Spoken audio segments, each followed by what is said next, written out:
never actually written anything in all my books nearly as good as that. I'll keep things short and make time for other authors up here who probably side with you on that. I really did like the line about not looking so good when you were young, so you don't look so bad now. We won't let you be old enough to be able to pull that one. I'm not there yet.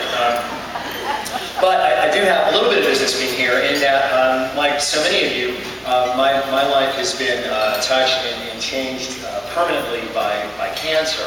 I'm fortunate enough to say that I haven't had it myself, although I figure it's just a matter of time because we're Americans and that's just the way it goes. But I do have some knowledge of your organization because I had a very close loved one some years ago who was stricken very suddenly by a very aggressive form of cancer, and I rushed to do research to try to figure out what to do, and decided on coming to San Antonio, and he passed away before I could get him here.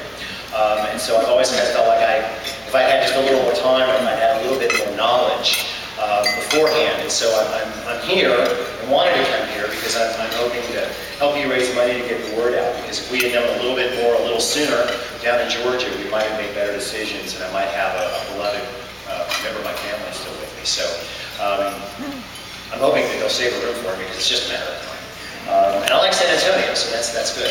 My other connection with cancer is that, oddly enough, in my years of making programs on Food Network, I have found an overwhelming number of people that come to book signings and events, and people that email us and send letters and whatnot, are folks that have gone through often very long and arduous cancer treatments, and who find themselves drawn to programs on Food Network. And I've found myself, being asked to visit hospitals, which I've done countless times for folks that have survived, some that haven't. But I've always been intrigued by, well, what is it that makes watching a show like Good Eats, make the day better for folks who are really sick. One person suggested that it was, anything to make hospital food better, and I thought, well, there are plenty of other shows you could watch. But I really think that the interesting thing is that food in and of itself is comforting, and it's not the food. It isn't, food in and of itself is just something that keeps you going for another day. There's nothing really miraculous about it. It's all chemistry and a little bit of physics thrown in. There's nothing unknown and mysterious about it. But the real power, and I've come to believe this really through talking to a lot of folks that have kind of come to Food Network when they were ill, is that in this day and age, we live in a very shattered society. Our culture isn't what it used to be. We're not united by much anymore. We don't all hold the same spiritual beliefs as kind of we once did in this country. We're very fractioned politically. So many of us now live our lives more on our Blackberries or our other various electronic devices than we actually do in the real world. We tweet more than we talk to our loved ones.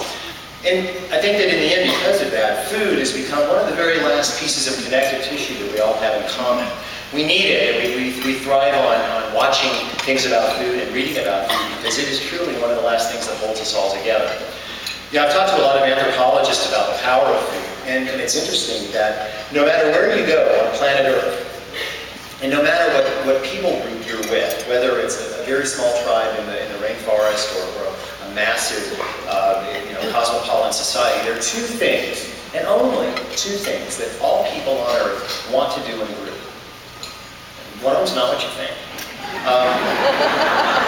One is laugh, which is why I threw in a silly joke to try to get one. One is laugh and the other is eat.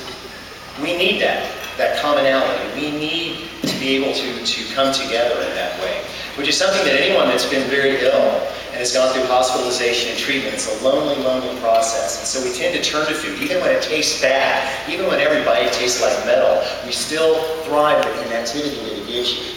And so we now live in a culture where, interestingly enough, we really kind of idol worship food in a lot of ways. I talk to a lot of people who are foodies, who just, wax rhapsodic on recipes and chefs and whatnot. But I would suggest to you in these closing moments, as I make room for people who have something more in-depth to say, that the real power of food is the round thing that all of you are sitting at.